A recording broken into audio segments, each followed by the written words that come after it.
Hello friend, आप सभी का स्वागत है आज की इस वीडियो में।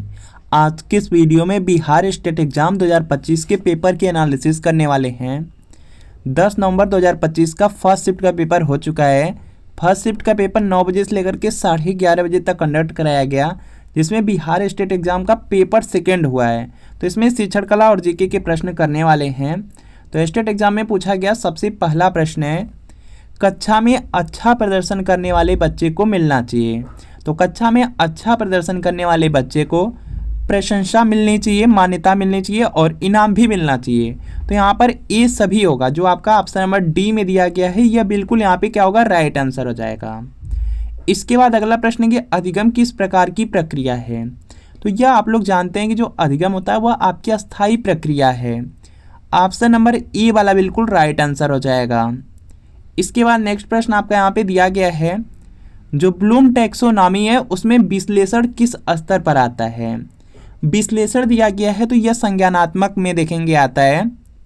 जो संज्ञानात्मक होता है, भावात्मक होता है और क्रियात्मक रहता है, तो उसमें जो विश्लेषण है यह देखेंगे संज्ञानात्मक वाले पार्ट में आता है। तो ये वाला बिल्कुल राइट आंसर होगा। शिक्षण उद्देश्यों के 3 क्षेत्र कौन से हैं। तो यहाँ पे इसका राइट आंसर हो जाएगा, इसमें देखेंगे आता है संज्ञानात्मक, भावात्मक और मनोचालक, या इसी को क्रियात्मक कहा जाता है। तो क्या होगा, संज्ञानात्मक, भावात्मक और मनोचालक हो जाएगा। तो यहाँ पे क्या होगा, बी वाला आपका राइट आंसर हो जाएगा और इसी को क्रियात्मक के नाम से भी जानते हैं। इसके बाद नेक्स्ट है कि व्याख्यान विधि का प्रमुख दोष क्या है। जो व्याख्यान विधि है अगर उससे आप पढ़ाते हैं तो उसमें दोष क्या रहता है। तो यहाँ पे क्या होगा, इसका जो राइट आंसर है यह हो जाएगा, विद्यार्थी निष्क्रिय रहते हैं। जो आपका यहाँ पे व्याख्यान विधि होता है उसमें जो शिक्षक रहते हैं सिर्फ शिक्षक ही देखेंगे, उसमें सक्रिय रहेंगे, वही बोलते रहते हैं। तो यहाँ पे क्या होगा, इसमें दोष रहता है कि जो बच्चे रहते हैं वह बिल्कुल इनएक्टिव हो जाते हैं, निष्क्रिय रहते हैं, बैठे रहते हैं। तो यहाँ पे क्या होगा, बी वाला राइट आंसर होगा। इसके बाद नेक्स्ट है कि परियोजना विधि के जनक कौन है। तो यहाँ पे इसका राइट आंसर हो जाएगा किलपैट्रिक है। ऑप्शन नंबर यहाँ पे बी वाला बिल्कुल यहाँ पे राइट आंसर होगा, याद रखेंगे, इंपॉर्टेंट है। अगला है कि प्रश्नोत्तर विधि का मुख्य उद्देश्य क्या है। देखिए जो प्रश्नोत्तर विधि है उसमें देखेंगे जब प्रश्न आपसे किया जाता है तो जो बच्चे होते हैं वह क्या हो जाते हैं, एक्टिव हो जाते हैं, सक्रिय हो जाते हैं। तो यहाँ पे क्या होगा, विद्यार्थी की जो सक्रियता होती है वह बढ़ती है। तो यहाँ पे क्या होगा, ए वाला बिल्कुल राइट आंसर हो जाएगा। इसके बाद नेक्स्ट आपका है कि हार्वर्ड की जो पाठ्य योजना है उसमें कितने चरण होते हैं। तो जो हार्वर्ड का यहाँ पे जो लेसन प्लान है उसमें देखेंगे 5 चरण आते हैं, 5 चरण, टोटल 5 चरण है। तो सी वाला आपका राइट आंसर हो जाएगा। इसके बाद नेक्स्ट आपका है कि ब्लूम आधारित जो पाठ्य योजना है उसमें मूल्यांकन चरण का उद्देश्य क्या है। तो यहाँ पे इसका राइट आंसर हो जाएगा, जानना कि कितना सीखा गया। मूल्यांकन से क्या होगा, मूल्यांकन से का मतलब होता है कि जानना, यह जानना कि वह कितना सीखा है या किसी ने कितना सीखा है। तो बी वाला बिल्कुल राइट आंसर होगा। इसके बाद नेक्स्ट है कि सूक्ष्म शिक्षण का उद्देश्य क्या है। तो यहाँ पे इसका राइट आंसर हो जाएगा शिक्षण कौशल का विकास। जो आपका सूक्ष्म शिक्षण होता है वह शिक्षण कौशल के विकास के लिए ही होता है। तो यहाँ पे क्या होगा, ए वाला बिल्कुल राइट आंसर हो जाएगा। इसके बाद नेक्स्ट प्रश्न आपका है कि सूक्ष्म शिक्षण की जो अवधि है सामान्यतः कितनी होती है। सामान्यतः पूछा गया है तो यह रहती है आपकी 5 से 10 मिनट की रहती है लगभग। ऑप्शन नंबर ए वाला बिल्कुल राइट आंसर है। अगला है कि अनुदेशात्मक विश्लेषण किससे संबंधित है। तो यहाँ पे इसका राइट आंसर हो जाएगा, शिक्षण कौशल से इसका संबंध है। ए वाला आपका राइट आंसर है। अगला प्रश्न है कि प्रभावी कक्षा का प्रमुख तत्व क्या है।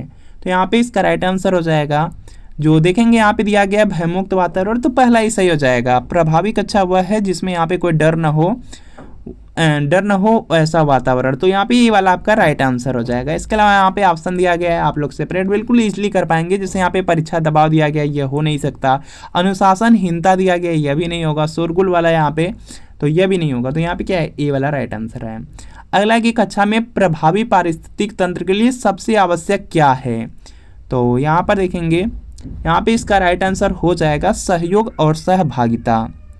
ऑप्शन नंबर जो बी वाला दिया गया है यह बिल्कुल राइट आंसर होगा। पाठ्य पुस्तक का मुख्य उद्देश्य क्या है।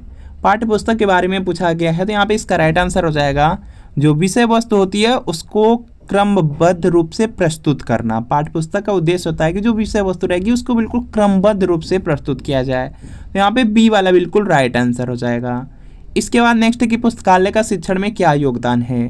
तो यहाँ पे इसका राइट आंसर हो जाएगा, ज्ञानवर्धन और स्व अध्ययन के लिए। जो पुस्तकालय होते हैं वह किस लिए होते हैं, वह देखेंगे ज्ञान बढ़ाने के लिए उसमें पुस्तकें होती हैं और अपने से आप पढ़ते हैं, तो क्या होगा ज्ञानवर्धन और स्व अध्ययन। तो बी वाला बिल्कुल राइट आंसर होगा। अगला है कि एक अच्छे शिक्षक का प्रमुख गुण क्या है, तो यहाँ पे इसका राइट आंसर हो जाएगा अच्छे शिक्षक का गुण में सहनशीलता भी होती है, देखेंगे सहनशीलता भी रहती है, धैर्य भी रहता है। तो यहाँ पे क्या होगा आपका ऑप्शन नंबर ए वाला बिल्कुल राइट आंसर हो जाएगा। इसके बाद नेक्स्ट आपका है यहाँ पे शिक्षक को सर्वप्रथम किसका ज्ञान होना चाहिए, तो यहाँ पे इसका राइट आंसर हो जाएगा। देखिए जो शिक्षक होते हैं, शिक्षक को सबसे पहले विद्यार्थियों के बारे में जानना होता है, विद्यार्थी का ज्ञान होना चाहिए कि विद्यार्थी किस तरह के हैं, किस तरह के बच्चे हैं, तो उनके बारे में अगर जानेंगे कि कितना वो जान रहे हैं और उनकी पृष्ठभूमि जानेंगे तभी उनको पढ़ा पाएंगे। तो यहाँ पे क्या होगा आपका ऑप्शन नंबर जो बी वाला दिया गया है यह बिल्कुल राइट आंसर हो जाएगा। विद्यार्थी का ज्ञान शिक्षक को होना चाहिए। इसके बाद नेक्स्ट है कि सीखने के लिए मूल्यांकन का उद्देश्य क्या है, तो यहाँ पे इसका राइट आंसर हो जाएगा सीखने में सुधार करना। सीखने के लिए मूल्यांकन का उद्देश्य क्या है कि जो सीखना है उसमें सुधार करना, तो बी वाला राइट आंसर है। अगला है कि मूल्यांकन और आकलन में क्या अंतर है, तो यहाँ पे इसका राइट आंसर होगा देखिए जो आपका यहाँ पे आकलन होता है, आकलन से क्या होता है कि आपका यहाँ पे सुधार हेतु होता है और जो मूल्यांकन होता है उससे निर्णय लिया जाता है। तो यहाँ पे क्या होगा आकलन सुधार हेतु, जो मूल्यांकन है निर्णय हेतु। तो यहाँ पे बी वाला बिल्कुल राइट आंसर होगा। पाठ्यक्रम का निर्माण किन पर निर्भर करता है, तो यहाँ पे इसका राइट आंसर हो जाएगा समाज की आवश्यकता पर। जो देखिए पाठ्यक्रम तैयार किए जाते हैं, पाठ्यक्रम यहाँ पर देखेंगे समाज की आवश्यकता के अनुसार बनाए जाते हैं, तो ये वाला राइट आंसर होगा।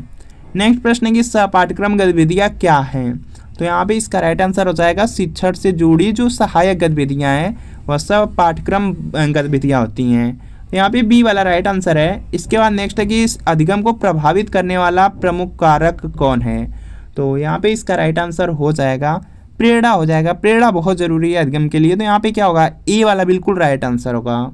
इसके बाद नेक्स्ट आपका है कि विद्यार्थी की रुचि किस प्रकार की प्रेरणा है, तो जो विद्यार्थी की रुचि होती है वह देखेंगे आंतरिक, जो रुचि का मतलब है अंदर से आपका आ रही है कि आपका कोई किसी चीज़ में इंटरेस्ट है, आपकी खुद की रुचि है, कोई एग्जाम पास करने के लिए आपके अंदर से रुचि है, तो ये क्या है आंतरिक, यहाँ पे आंतरिक प्रेरणा के अंतर्गत आता है। तो यहाँ पे क्या होगा आपका ऑप्शन नंबर जो बी वाला दिया गया यह राइट आंसर होगा। इसके बाद नेक्स्ट प्रश्न आपका यहाँ पर है कि शिक्षण सहायक सामग्री का उपयोग किस लिए किया जाता है, तो यहाँ पे इसका राइट आंसर हो जाएगा। यहाँ से देखिए दिया गया है समय बिताने के लिए, तो यह बिल्कुल नहीं है कि जो शिक्षण सहायक सामग्री का प्रयोग हो रहा है समय बिताने के लिए नहीं होता। तो यहाँ पे क्या है शिक्षण को प्रभावी बनाने हेतु यह आपका सही हो जाएगा। इसके अलावा केवल गृह कार्य हेतु तो यह हो नहीं सकता। अनुशासन हेतु, तो अनुशासन हेतु शिक्षण सहायक सामग्री उपयोग नहीं किया जाता है, बल्कि जो शिक्षण होता है जो कुछ आप पढ़ा रहे हैं उसको प्रभावी बनाने के लिए जो शिक्षण सहायक सामग्री होती है उसका प्रयोग किया जाता है। तो यहाँ पे बी वाला राइट आंसर होगा।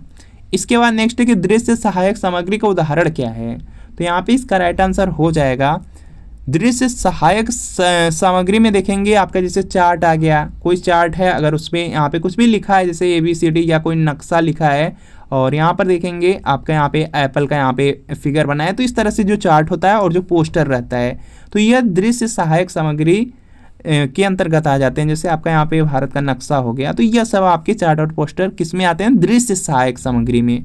तो डी वाला बिल्कुल राइट आंसर हो जाएगा और इनका प्रयोग शिक्षण में किया जाता है। व्यवहारिक शिक्षण का अर्थ क्या है, तो यहाँ पे इसका राइट आंसर हो जाएगा यहाँ से करके सीखना।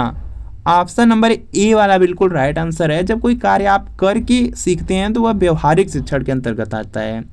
इसके बाद नेक्स्ट है कि शिक्षक जब विद्यार्थियों को प्रयोग द्वारा सिखाता है तो वह कौन सा शिक्षण यहाँ पे अपनाता है, तो यहाँ पे इसका राइट आंसर हो जाएगा वह अनुभवात्मक शिक्षण होता है। तो यहाँ पे ए वाला राइट आंसर हो जाएगा। इसके बाद नेक्स्ट है कि कक्षा में प्रश्न पूछने से क्या लाभ होता है, तो यहाँ पे इसका राइट आंसर हो जाएगा विद्यार्थी जागरूक रहते हैं और सक्रिय भी रहते हैं। तो यहाँ पे क्या होगा ए वाला बिल्कुल राइट आंसर हो जाएगा। इसके बाद नेक्स्ट आपका है यहाँ पे कि एक प्रभावी शिक्षक की सबसे बड़ी पहचान क्या है, तो यहाँ पे इसका राइट आंसर हो जाएगा कि विद्यार्थियों से संवाद बनाए रखना। ऑप्शन नंबर ए वाला बिल्कुल राइट आंसर हो जाएगा। प्रभावी शिक्षक का यही मतलब है, पहचान ही है कि वह बच्चों से यहाँ पे बातचीत करते रहते हैं और अच्छा वातावरण क्रिएट करते हैं। बाकी नेक्स्ट है कि शेरशाह सूरी ने किस प्रसिद्ध सड़क का निर्माण कराया था, तो यहाँ पे इसका राइट आंसर हो जाएगा शेरशाह सूरी ने GT रोड बनवाया था। जीटी रोड हो जाएगा, तो यहाँ पे क्या हो जाएगा, grand trunk road. Option number A वाला बिल्कुल राइट आंसर है। इसके बाद नेक्स्ट है कि भारत की सबसे लंबी नदी कौन सी है। भारत की सबसे लंबी नदी पूछा गया है, तो यहाँ पे गंगा हो जाएगा। ऑप्शन नंबर ए वाला बिल्कुल यहाँ पे क्या है, राइट आंसर है। इसके बाद नेक्स्ट है कि भारत के राष्ट्रपति को पद की शपथ कौन दिलाता है। राष्ट्रपति को पद की शपथ कौन दिलाता है, तो यह भारत के जो मुख्य न्यायाधीश होते हैं दिलवाते हैं। तो यहाँ पे क्या होगा, सी वाला आपका राइट आंसर हो जाएगा। इसके बाद नेक्स्ट है कि भारत में हरित क्रांति का संबंध किससे है। तो सभी लोग जानते हैं कि भारत में जो हरित क्रांति है उसका संबंध कृषि उत्पादन से है। तो यहाँ पे क्या होगा, आपका ऑप्शन नंबर बी वाला बिल्कुल राइट आंसर हो जाएगा।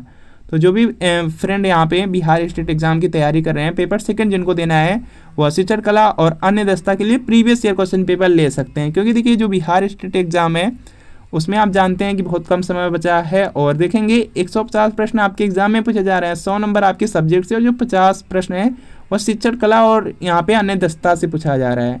जो शिक्षण कला वाला पार्ट है उसमें देखेंगे लगभग आपके 35 से 40 प्रश्न प्रीवियस ईयर क्वेश्चन पेपर से हर शिफ्ट में रिपीट हो रहे हैं। तो इसके लिए प्रीवियस ईयर पर आप लोग पढ़ के जरूर जाइए। और यहाँ पे शिक्षण कला और अन्य दस्ता में जो भी सब्जेक्ट है वो आपको मिलने वाले हैं। 2019, 20, 23, 24 का प्रीवियस ईयर पेपर मिलेगा। पूरे 46 पेपर का हल रहेगा, आंसर की के साथ एक्सप्लेनेशन, सॉल्यूशन, व्याख्या सब कुछ दिया गया है। तो यहाँ पे एक व्हाट्सएप नंबर दिया गया है, इस व्हाट्सएप नंबर पर सिर्फ लिखना है आपको बिहार स्टेट, यहाँ पे आपको लिख करके मैसेज करने हैं। जैसे मैसेज करेंगे आपको रिप्लाई किया जाएगा, और आपको सिर्फ 30 रुपये की पेमेंट करनी होगी। जैसे 30 रुपये की पेमेंट करेंगे तुरंत प्रीवियस ईयर पेपर का जो PDF है वो आपको सेंड कर दिया जाएगा। तो शिक्षण कला और अन्य दस्ता के लिए इस व्हाट्सएप नंबर पर मैसेज जरूर कर लीजिए प्रीवियस ईयर पेपर के लिए। इसके बाद नेक्स्ट प्रश्न आपका यहाँ पर है कि राष्ट्रीय विज्ञान दिवस कब मनाया जाता है। तो सभी लोग जानते हैं कि जो राष्ट्रीय विज्ञान दिवस है यह आपका 28 फरवरी को मनाया जाता है। 28 फरवरी देख लेंगे किस ऑप्शन में है, तो यहाँ पर देखेंगे बी वाले में दिया है, तो बी वाला राइट आंसर होगा।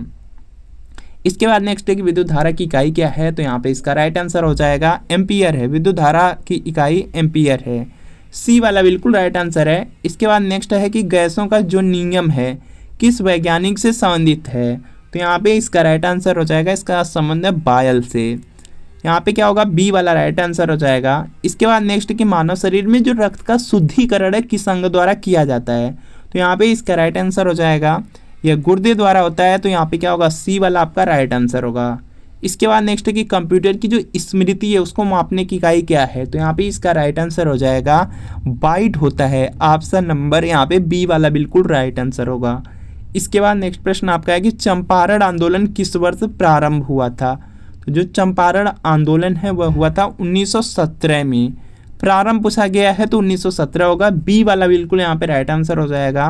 तो जो भी छात्र बिहार स्टेट के पेपर सेकंड की तैयारी कर रहे हैं वह यहाँ पे शिक्षण कला और यहाँ पे जो अन्य दस्ता है उसके लिए प्रीवियस ईयर क्वेश्चन पेपर आप लोग जरूर पढ़ के जाइए। कहीं से भी लेकर के उसको पढ़ लीजिए, बुक हो तो बुक से ही पढ़ लीजिए।